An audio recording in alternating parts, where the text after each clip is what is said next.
Við höldum hér áfram og nú ætlum við að fara til Ítalíu. Þar hreyfing sem heitir Slow Food. Þetta reyndar alþjóðar hreyfing, mjög merkileg hreyfing það hvernig maður á að umgangast mat, ekki bara svona borðan vel heldur,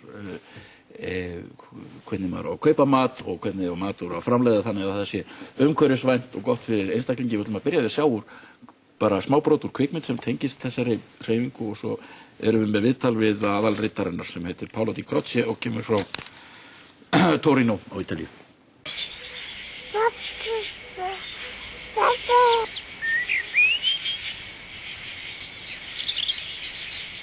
Questa vedi? Questa è natura. Guarda.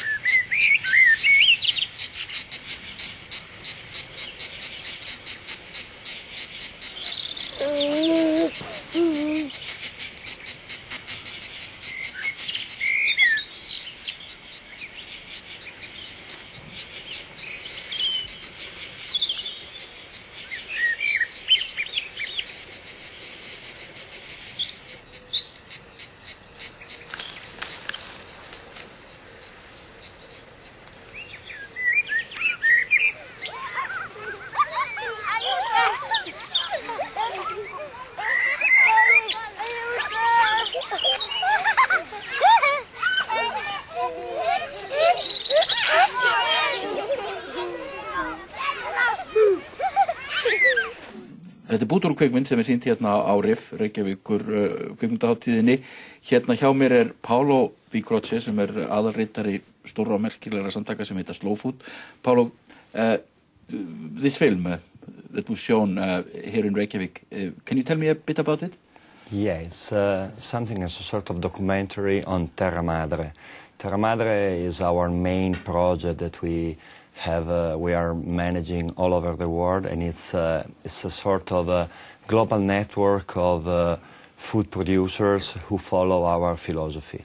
And that movie refers in particular to the gathering that we organize every 2 years in Turin, in Italy, where we invite the representative of this global network to attend a big conference to try to create and to fortify this network and to give a chance to all these food producers to not to be alone in the world, but to build something together, to try to go forward in our ideas of food production. So you unite people from more than 150 countries there, and these are chefs, these are farmers, growers, fishermen, food processors, cheesemakers, chefs, because the role of the restaurant are fundamental. So everyone we can connect that follows our principles in food production, because we strongly believe that it's very important to make a change in the global food system, and so we have started some years ago to create this global network. Well, you are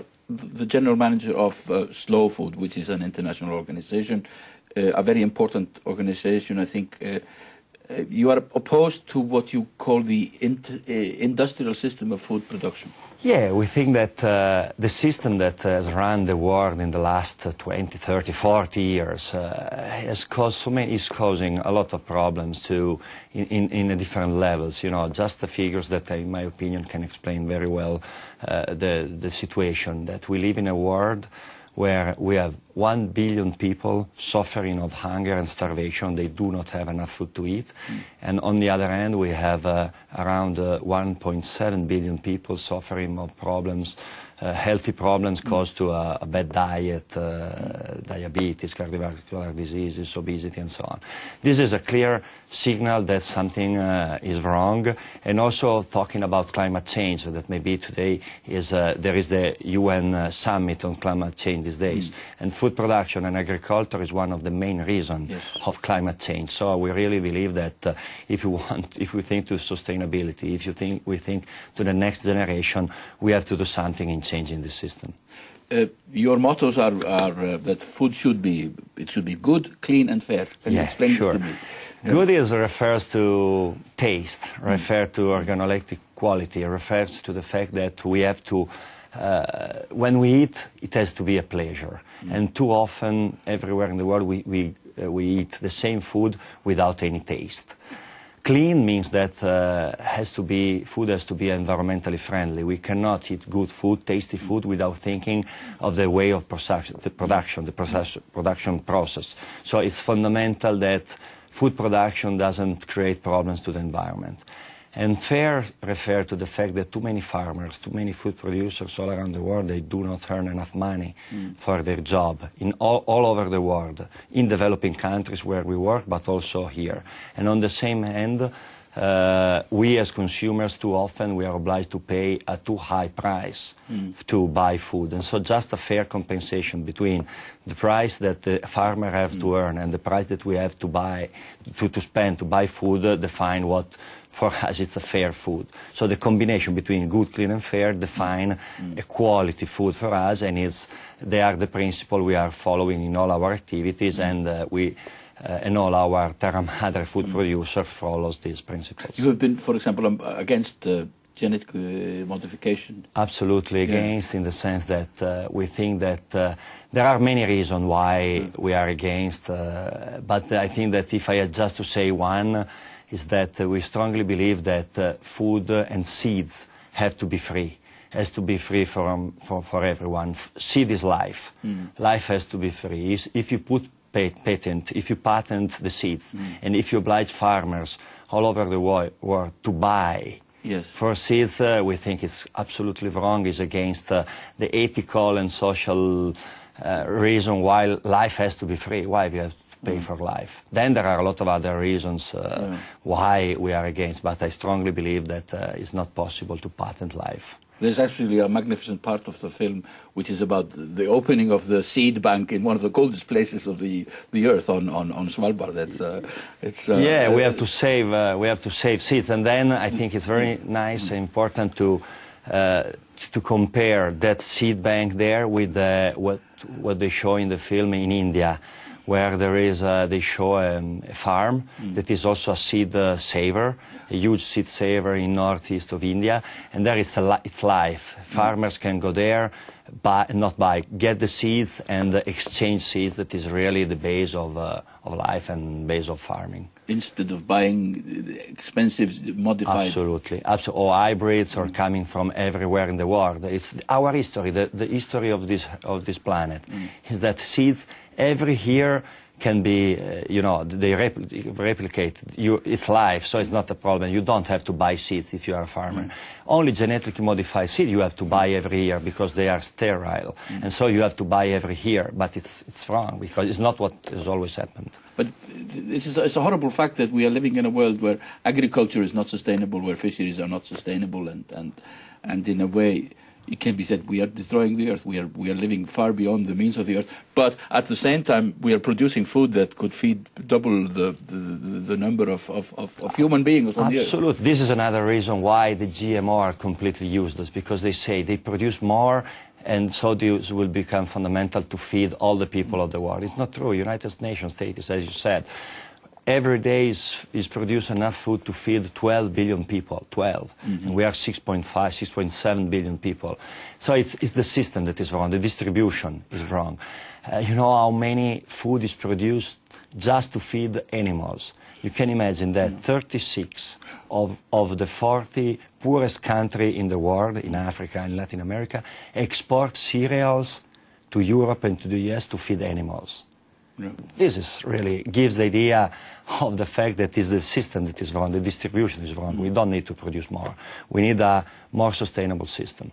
So if you look at the way we consume in the West, your ideals are, for example, that food should be grown closer to the place where they are eaten, where they are consumed. We think that local food is fundamental, absolutely. Of course, there is some food that has to travel, because if we want to drink coffee in Europe, we have to it's not that coffee can grow in Europe. But we think that where is possible is always better to eat local. Yes. Eat seasonal, because it's not true that we have to eat the same food all the days, all the 365 days of the year. We don't need grapes every day of the year. Exactly. And strawberries, we don't need them. We don't need to have strawberries all the day of the year, absolutely. And then Also, we think that it's local, seasonal, and also traditional.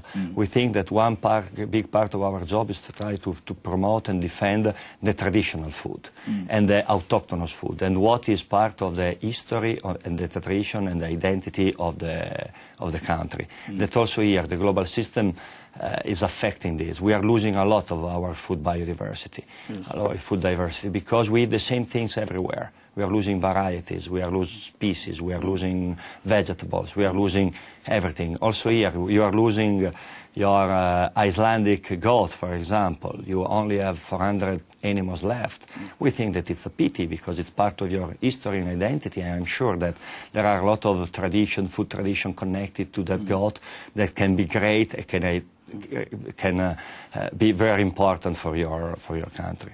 Yeah, and I think that, well, I think the crisis is in a way an opportunity. Maybe it's a cliche to say this, but I think that people are opening their eyes to the richness of Icelandic nature, of things that it has to offer. And of course, we are able to grow different things with our geothermal energy and cheap electricity. Sure, this is a pity that we need a crisis to realize this, but it's absolutely true, and it's happening all over the world, not only here. I think that in the last few years, really we are seeing a change. Not too big up to now, but the number of people who are interested in these issues is increasing day by day, and we strongly believe that for the future we can achieve something. Should we all have vegetable patches in our gardens? Yeah, I would like to have a goat in my garden, actually, but a vegetable patch. If it's possible, yes, but it's enough, I think it's just a matter of information, because if you cannot have a garden, of course, not everyone can have a garden, especially in big cities, but if you have a chance to have a place in your city where to buy some vegetables, not only maybe in big supermarket, big chain of supermarket with vegetables coming from all over the world. I think that this will make the difference. And this will become the day that we all as consumers, we will be a little bit more informed, a little bit more educated, a little bit more part of the global picture. I think that day something will really improve. No, because it's a philosophy, in a way. Eating things you grow yourself, it is a pleasure. Absolutely. Yeah. Absolutely. But we are, for example, in this country, I think more so than in Italy and in France, where they care more about what they eat. I think we are very anglicized, Americanized. We buy our produce from supermarkets, and we don't have the foggiest idea where the things are coming from. Yeah, I know, but I make you an example. United States, that is the second country after Italy where the food is stronger. We are seeing a huge change. There are a lot of people interested in farmer markets. Every day, a lot of new farmer markets are going. They are interested, they are doing the CSA, the Community Support Agriculture, where a group of people in big cities, they organize themselves and they put together to buy sustainable food and local food directly from farmers. They are interested in organic. They are interested in a lot of stuff, a lot of issues that 5, 6, 7 years ago, they were just a small minority. It's absolutely changing. So it's growing. It's growing a lot. In the US, that theoretically is the symbol of the opposite of good, clean and fair. Is they invented all the fast food, they invented, and they lead the world with their system. But really, we are seeing a change. Walmart, US is Walmart. Walmart is, better than me, and now Walmart has an influence on the US, and not only on the US. Because they are buying a lot of chain of supermarkets all over the world. In Mexico, Walmart is leading everything and is creating so many problems, Walmart in Mexico, that it's unbelievable.